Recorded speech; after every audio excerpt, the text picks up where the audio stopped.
అనుభవం రీత్యా అప్పటికి ఇప్పటికి తేడా ఏమైనా ఉందంటావా? ఖర్చు కాదు, 5 రూపాయలు ఇచ్చి 20 రూపాయలు అవుతున్నాడు జగన్. అది 5 రూపాయలు ఇచ్చి 8 రూపాయలు 20 రూపాయలు, నాలుగింతలు. మరి ఇంత లాగుతున్నా కూడా ఇంకా నేను జనాలకి సేవ చేస్తున్నాను, నేను ఏమి లేదు పేదవాళ్ళ పక్షాలు పోరాడుతున్నాడు. ఏమి లేదు, అది అంత అబద్ధమే. నేను పేదవాడిని అంటున్నాడు ఆయన. అంత అబద్ధమే. ఇసుక అమ్ముకోవటం, కరెంటు బిల్లు పెంచి, అన్న క్యాన్లు తీసేసి, బొచ్చు ఛార్జీలు పెంచి, మందు అన్నీ పెంచాడు. ఇచ్చేది ఏమి లేదు.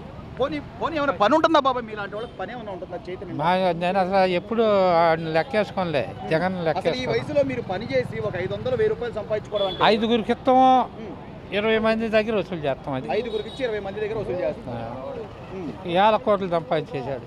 నేను పేదవాడిని అంటున్నాడు ఆయన. ఆడేం పేదవాడు, వాడు దొంగ. అయితే దేశానికి దొంగ. అదే బాబాయ్, నేను డబ్బులు ఇస్తున్నా, ప్రతి పేదవాడికి అకౌంట్ లో డబ్బులు వేసినా ఏది చేసినాడు.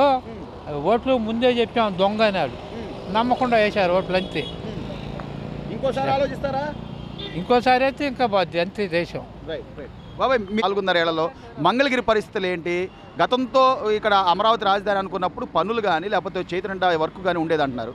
ఇప్పుడు ఎలా ఉందంటే? లేదండి, అంతా పేదోళ్ళంతా చాలా బాధల్లో ఉన్నారు. ఎందుకు పని చేసేవాడికి 1 రూపాయి దక్కట్లా. పని చేసేవాడికి లేదు. అదేంటండి, నేను పేదవాడిని, ప్రతి పేదవాడికి నేరుగా అకౌంట్లో 10,000-15,000 వేస్తున్నాను నేను చెప్తున్నాడు. ఎవరికి? జగన్మోహన్ రెడ్డి గారు. ఎవరికి? ఏ పేదవాళ్ళకి వేస్తున్నాడు? మీకు రేషన్ కార్డు, ఆధార్ కార్డు ఇవన్నీ ఉంటే 100 మందికి వేసి 1000 మందిని దోచేసుకుంటే ఎలాగా? అది లెక్కలో రాదుగా. మేము పేదవాళ్ళమేగా, ఉన్నోళ్ళమేం కాదుగా. మరి స్థలాలు ఇచ్చానంటున్నాను, డబ్బులు ఇచ్చానంటున్నాను. అవును, స్థలాలు ఇచ్చాడు. మీరు వెళ్ళండి, కొంపలు చూడండి, ఆడ కట్టే వాళ్ళ కొంపలు చూడండి. మేము మెటీరియల్ తోలుతాం, మేము బళ్ళు కదా, మెటీరియల్ తోలుతాం. ఆ వాళ్ళకి అసలు ఏమీ లేదు. ఫౌండేషన్ వేసి ఉంది, ఆ స్థలం వేసి ఉంది. దాంట్లో 1,00,000 రూపాయలు మేము ఇస్తున్నారంట. ఆ 1,00,000 రూపాయలు ఇల్లు అయితే ఈ సమాజంలో ఇప్పుడు ఇసుకే గతంతో పోలిస్తే ఇప్పుడు ఇసుక బంగారం సమానం అయిపోయింది ఇల్లు కట్టుకునేవాడికి. లేకపోతే 2000లో ట్రాక్టర్ వచ్చేది, 1500లో ట్రాక్టర్ వచ్చేది. అది కూడా అప్పుడు బాధుడు అన్నాడు కదా. బాధుడు ఏం బాధుడు? చంద్రబాబు బాధుతున్నాడు జనాల్ని, పేదవాళ్ళందరినీ నేను ఉన్నాను, విన్నాను, ఇన్ని చెప్పాడు కదా. ఏమంటే ఒకసారి ఓటేయమంటే వేసాం, ఏదో కర్మకాలి, ఇంకా వేయం.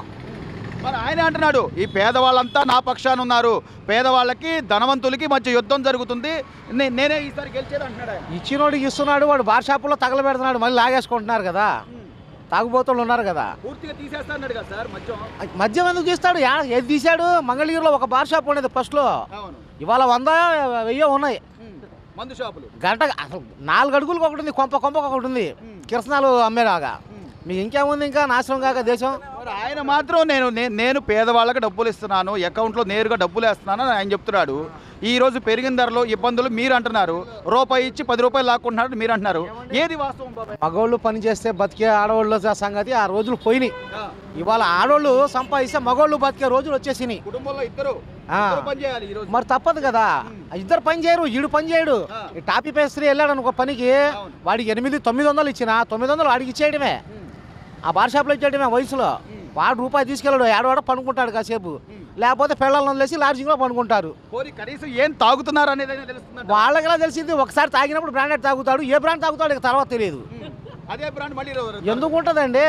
ఉండదుగా. ఇంత విచిత్రమైన పరిస్థితుల్లో ఆంధ్రప్రదేశ్ ప్రజలు ఉన్నా కూడా ఇంకా ఇంకో 30 ఏళ్ళు నేనే వస్తాను, నాకే అధికారం ఉంటుంది అని చెప్పి ఆయన అంటున్నారు. కలలు కనొచ్చు, తప్పు లేదు. కలలు కనొచ్చు, తప్పు లేదు. కళల్లో జీవిస్తే ఎలాగా వర్తమానంలోకి వస్తే అందరినీ చూడాలి. ఒక మాట బాబాయ్, మీరు పెద్దవారు, మీకు తెలుసు, కష్టం చేసుకుని దాని మీద వచ్చే రూపాయిని అనుభవిస్తే అది ఎలా ఉంటుంది? లేదా ఇలా ఏదో 10,000 కష్టం చేసి రూపాయి వచ్చిందంటే తృప్తిగా ఉంటుంది. ఎవరో ఇచ్చిన దానికి మనకు తృప్తి ఉండదు. ఎవడ మాట మనం పడవసరం అవసరం. ఎందుకు పడాలి? నా కష్టార్థమే నేను బతుకుతున్నాను. దగ్గరికి పోయి మనం గంటల నిలబడవసరం. ఎందుకు నిలబడాలి? కష్టం పడుతున్నా, రూపాయి వచ్చింది, దాంట్లో తృప్తి పడుతున్నావు. నీకోసం నేను నిలబడాల్సిన పని ఏముంది? బండి కనపడడానికి ఏదో చిన్న బండేలే అని అనిపిస్తున్నా, ఆ సాయం గొప్పదంటావా కాదా? ఇది కష్టపడితే సాయి గొప్పది. వాళ్ళు ఇచ్చేదాంట్లో ఏమీ లేదు అక్కడ. ఇట్లా ఇస్తారు, ఇట్లా రేట్లు పెంచి తీసుకుంటున్నారు. నాకు 10,000 ఇస్తున్నాడు, 20,000 పెంచి నాకు అది తీసుకుంటున్నారు. అవునా కదా? తెలుస్తుందా జనాలందరికీ? తెలుస్తుంది. ఎందుకు తెలియదు?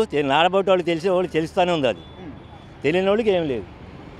సాయంత్రానికి వెళ్ళి మందు షాపులోనో లేకపోతే ఎక్కడో చాట తగలేసి రూపాయి లేకుండా కుటుంబంలో గొడవలు జరుగుతా, ఒక పండగ వస్తే బట్టలు కొనుక్కోవడానికి లేకుండా, దానికన్నా ఇలా మీరు ఉపాధి పొందండి, మీరు మీ కాళ్ళ మీద మీరు నిలబడండి అని చెప్పి ఇలాంటివి ఇవ్వడం మంచిదేనంటారా? ఇదే మంచిది. ఇదే మంచిది. కళ్ళ మీద నిలబడని చెప్పి మనకి ఏదో ఉపాయం చూపించారు, ఇదే మంచిది. మరి లోకేష్ ఆయన వల్ల గారు మనకి గెలవలేదుగా బాబాయ్, ఇక్కడ లోకేష్ గారు గెలవాలా? గెలవని రాని రాకపోనండి, మంచి చేయాలి అని. మంచి చేయాలి. ఆయన గెలుస్తారని నేను అంటాం కాదు, ఆయన మంచి చేయాలి. జగన్ గారు ఆయన ఏదైనా మంచి చేస్తే మంచి గురించి అనుకుంటాం, ఆయన మంచి చేయలేదు కాబట్టి.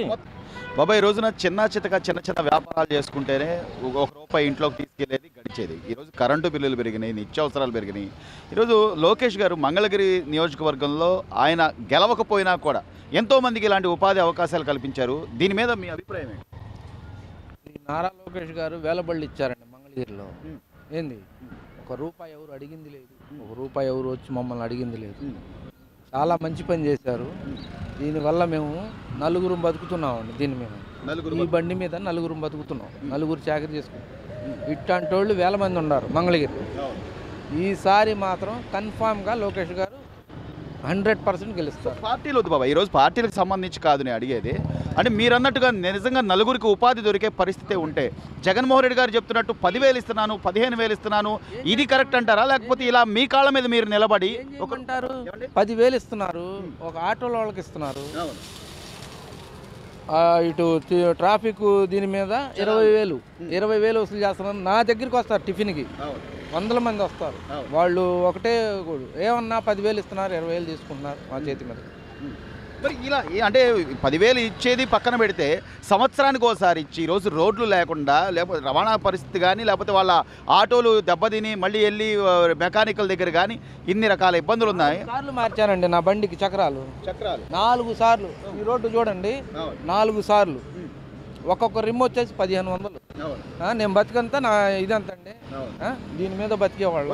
తోసుకెళ్లే బండికే ఎన్నిసార్లు చేస్తే? అవునండి, వాస్తవం ఇది, వాస్తవం. ఒక మంగళగిరే కాదు, ఆంధ్రప్రదేశ్ మొత్తం, ఏపీ ఆంధ్రప్రదేశ్ మొత్తం సర్వనాశనం అయిపోయి ఉంది. సో మీరు అన్నట్టుగా మీరు నలుగురు మా కాళ్ళ మీద మేము నిలబడి బతుకు అంటే మన రూపాయి మనం సంపాదించుకొని మనం ఖర్చు పెట్టుకుంటే దాని విలువ ఎలా ఉంటుంది? లేకపోతే ఎవడో ₹1 ఇస్తే అది మళ్ళీ ఇంకెప్పుడు వస్తుంది అని ఏం చేసుకుంటారు? మీరు అమ్మఒడి అంటున్నారు, నాన్నబడి అంటున్నారు, బ్రాందీ షాపుల కాడికి వెళ్ళండి, తిరణాల. ఈరోజు మొన్నటిదాకా 200 చేశాడు, జనం మీద ఓట్లు వేస్తారు, 150 చేశాడు, మళ్ళీ ₹30 పెంచాడు. ఆ డబ్బంతా ఎవరి దగ్గర తీసుకుంటున్నాడు? పేదల దగ్గరేగా, మా బొట్టోళ్ళ దగ్గరగా. ఇప్పుడు నేను పొద్దున్న సాయంత్రం కష్టం చేస్తా, 150, 200 తీసుకుంటాం, అటు వెళ్తాం. అమ్మఒడి ఇస్తాడు, ఆ ఇంట్లో ఉన్న పెళ్ళాన్ని కొడతాడు, లాక్కుంటాడు, వాళ్ళు బ్రాందీ షాపు.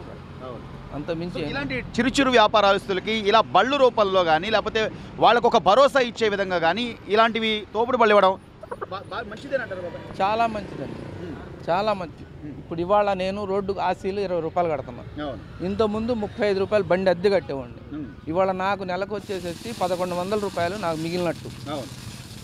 లోకేష్ గారు బండి ఇచ్చినందుకు నెలకి ₹1,100 అద్దె మిగిలింది.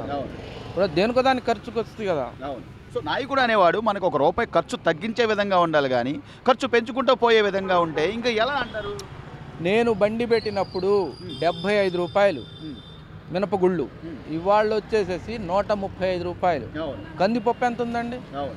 చింతపండు ఏంది, ఉల్లిపాయలు ఏంది, మేమేం అమ్ముతాం ఇక్కడ చెప్పండి? అయినా కూడా నేను డబ్బులు ఇస్తున్నాను కదా, నేను బటన్ నొక్కుతున్నాను కదా అంటారు జగన్. ఎవరికండి బటన్ నొక్కేది?